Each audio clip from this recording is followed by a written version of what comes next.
Hello everyone. The next portion that we are going to study in soil mechanics is the bearing capacity of soil. So before starting bearing capacity of the soil, let us understand its utility.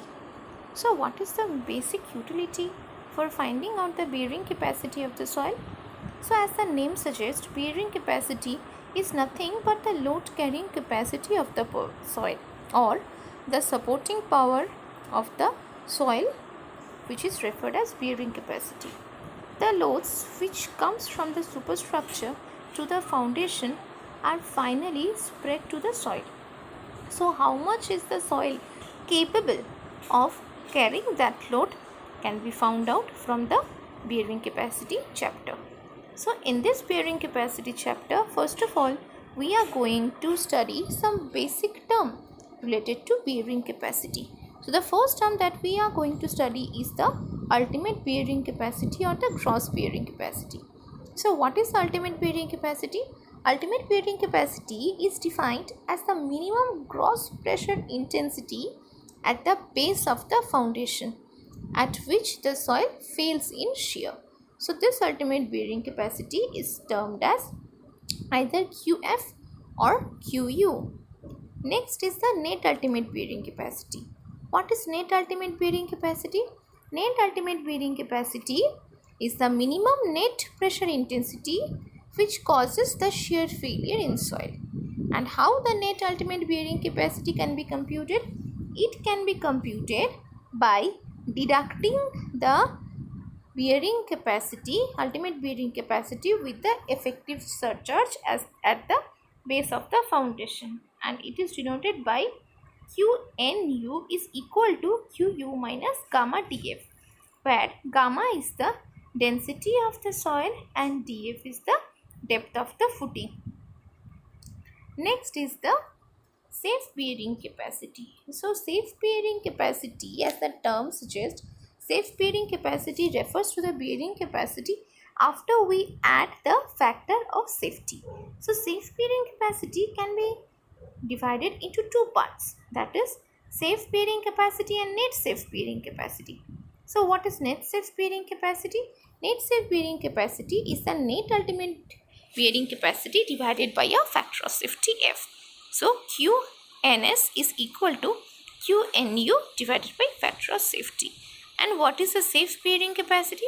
Safe bearing capacity is the maximum pressure which the soil can carry safely without any risk of shear failure, and it is equal to the net safe bearing capacity plus the original effective overburden pressure. Hence we get the formula of QS equal to QNS plus gamma D, which again in turn can be simplified into QNU by F plus gamma D. So this is the typical figure of a footing where the load from the superstructure is P and DF is the depth of the foundation and gamma is the unitary weight of the soil.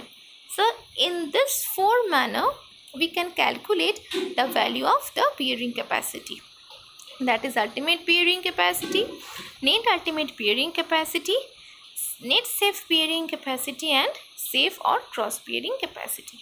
So these are the four type of bearing capacity. So let us go through the modes of failure of the soil. So before we study anything, we have to study regarding the failure of the soil. If the bearing capacity of the soil is reached up to a limit, then what kind of failures normally occurs in the soil? So as for the experimental investigation, they have indicated that when the footing fails due to insufficient bearing capacity, distinct failure pattern can be observed. And depending upon this kind of failure mechanism, the failure can be accomplished and bearing capacity can be divided into different parts based on the appearance of the failure surface and the building of the shear stress of the soil. So hence three type of modes of failure can be seen in soil, that is the general shear failure, local shear failure and punching shear failure. So let us go through the diagram and see what are this kind of failure? So first failure is known as the general shear failure. So in this case, what happens? In general shear failure, continuous failure surfaces develop between the edges of the footing and the ground surface, as you can see from the figure. So when the pressure approaches the value of the ultimate bearing capacity, the state of plastic equilibrium is reached initially in the soil around the edge of the footing, and then it gradually spreads downwards and outwards. Ultimately, the state of plastic equilibrium is fully developed throughout the soil above the failure surface. This failure is accompanied by appearances of slip movements and failure surface and considerable bulging of the mass of soil.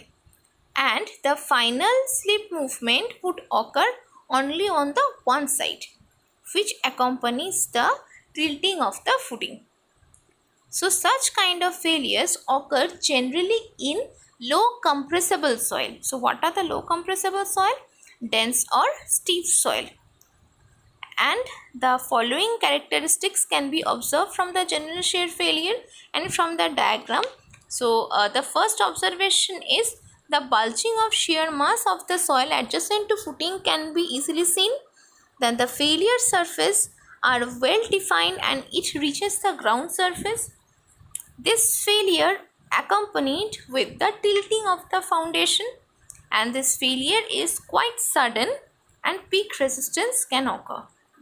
And the ultimate bearing capacity is well defined in this type of failure.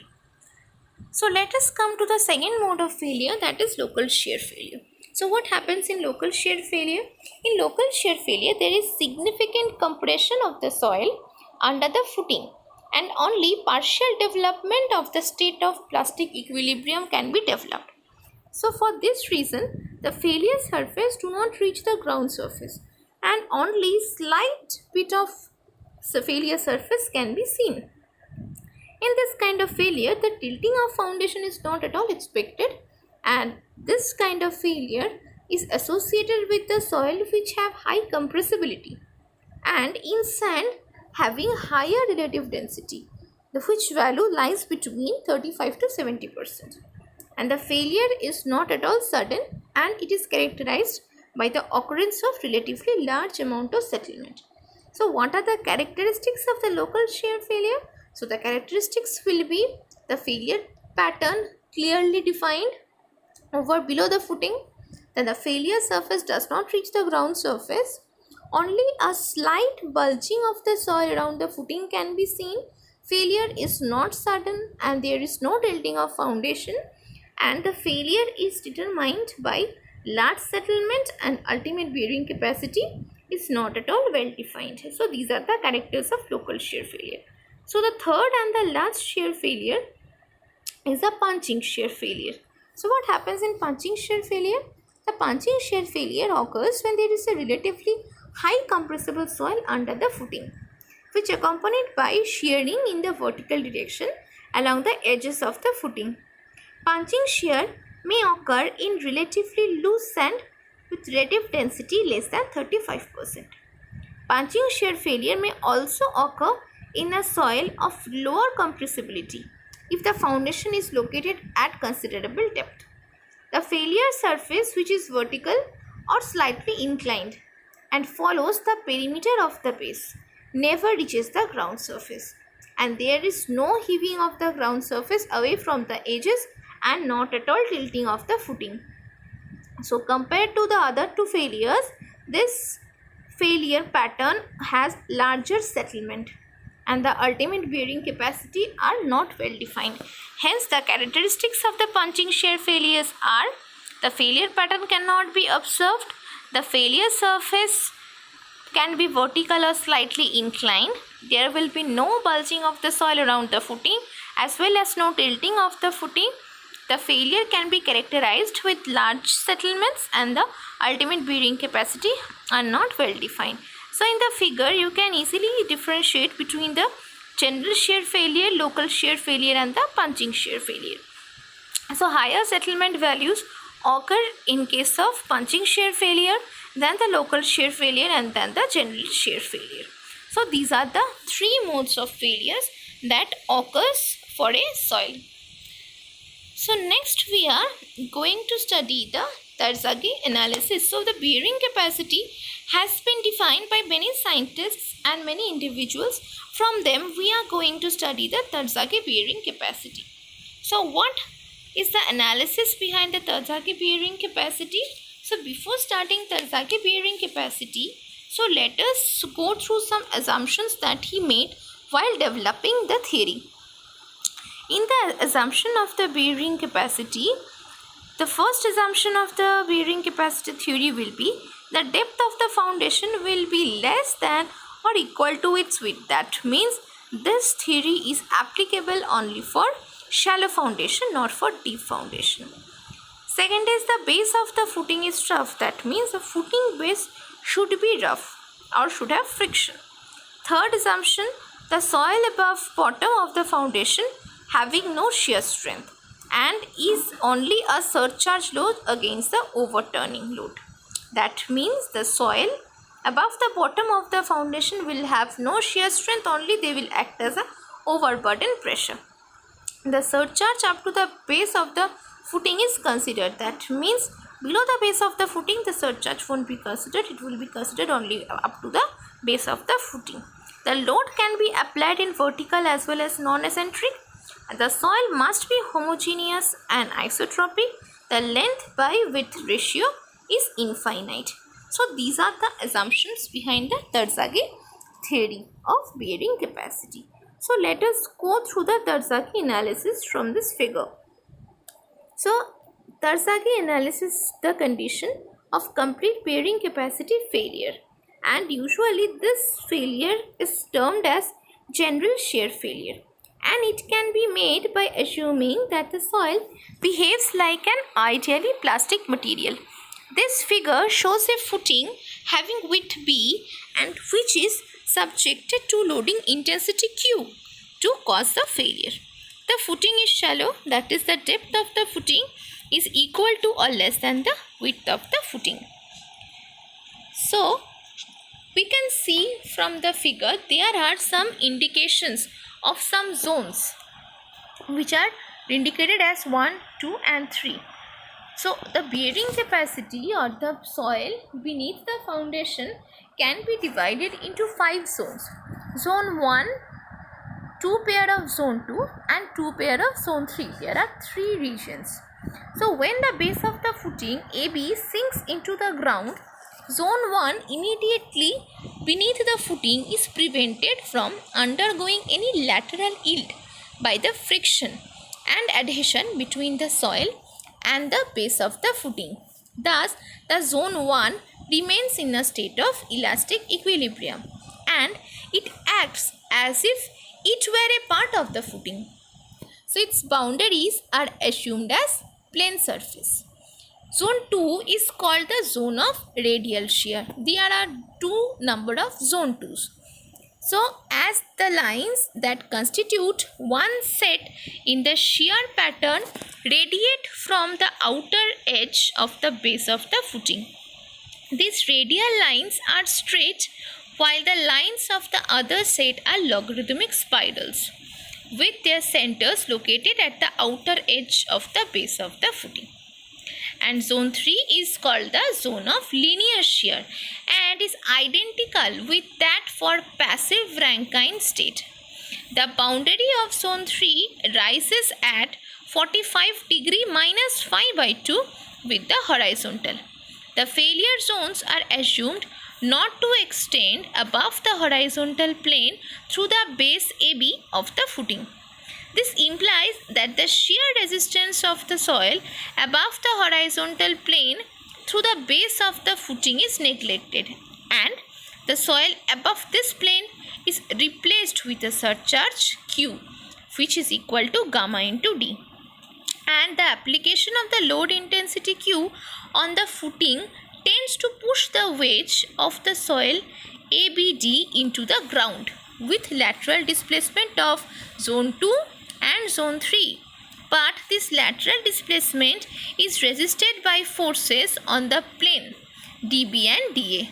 And these forces are the resultant of the passive pressure, the cohesion C acting along the surface dA and dB. The passive pressure resultant makes an angle of phi with the normal to the surface of dA and dB. If it is assumed that the surfaces dB and dA intersect the horizontal line at an angle phi, the passive pressure acts vertically. At the instant of failure, the downward and the upward forces on the wedge ABD of unit length must balanced, and the upward forces are the resultant passive pressure on each surface dB and dA, and the vertical component of cohesion acting along the length of AD and BD. So hence from there we can find out the total value of Q that are acting on the soil, which is given by 2 multiplied by PP plus PC plus PQ plus half of BC into tan phi. So here is the equation which determines the value of the bearing capacity, where we can say PP is the value of passive earth pressure, PC is produced by the soil cohesion, and PQ is provided by the surcharge pressure. So hence this is the value of the bearing capacity, and this value can also be simplified into the equation as QU is equal to CNC plus 0.5 gamma B in gamma plus gamma D into NQ. So this above equation is valid for the general shear failure condition. So in which condition we will determine which kind of failure? Suppose if the value of phi is less than 29 degree, the failure will fall under local shear failure, and the value of phi as 36 degree more, so it will be general shear failure. For phi value within 29 degree to 36 degree, it will be combined shear failure.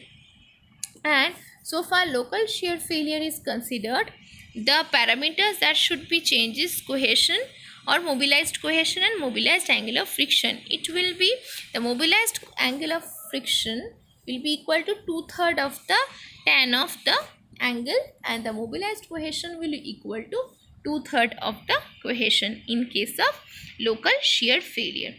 The value of NC, NQ, N gamma are nothing but the Terzaghi bearing capacity factors, which are dimensionless and which depends on the angle of shearing resistance of the soil. And this formula, Terzaghi has always explained this formula, and this formula is given as NQ equals to A square divided by 2 cos square 45 degree plus phi by 2, where A is equal to e to the power 0.75 alpha minus phi by 2 into tan phi. NC is given as NQ minus 1 into cot phi. N gamma is equal to tan phi by 2 Kp gamma divided by cos square phi minus 1, where Kp gamma is the passive earth pressure coefficient which depend on the value of phi. So these are the Terzaghi bearing capacity factors which depend on the value of angle of internal friction of the soil. And this is the table where the value of phi has been varied, and depending upon the value of the phi, the bearing capacity factors changes. So far the shape of the foundation is considered. So these are the values of the bearing capacity factors. And next we will go into the shape of the foundation. So foundation or footing can be of various shapes. So depending upon the shape of the foundation, so there will be different factors and the values of the bearing capacity will change. So in order to take into account the shape of the footing, either it can be strip, or it can be round, or it can be square, or it can be a rectangle, Terzaghi used the shape factors with cohesion and base terms. And after inducing the shape factor and the base term together, the formula becomes QU equals to C into NC into SC plus gamma d into NQ SQ plus 0.5 comma B N gamma S gamma, where S, C, SQ, S gamma are the shape factors which follows for strip footing, round footing, square footing and rectangular footing. So these are the values of the shape factor that has been given. For long footing, the shape factors are S equals to 1, SQ equals to 1, S gamma equals to 1. For square footing, the value of SC is 1.3 for SQ1 and S gamma is 0.8. For circular footing, SC equals to 1.3, SQ equals to 1, S gamma equals to 0.6.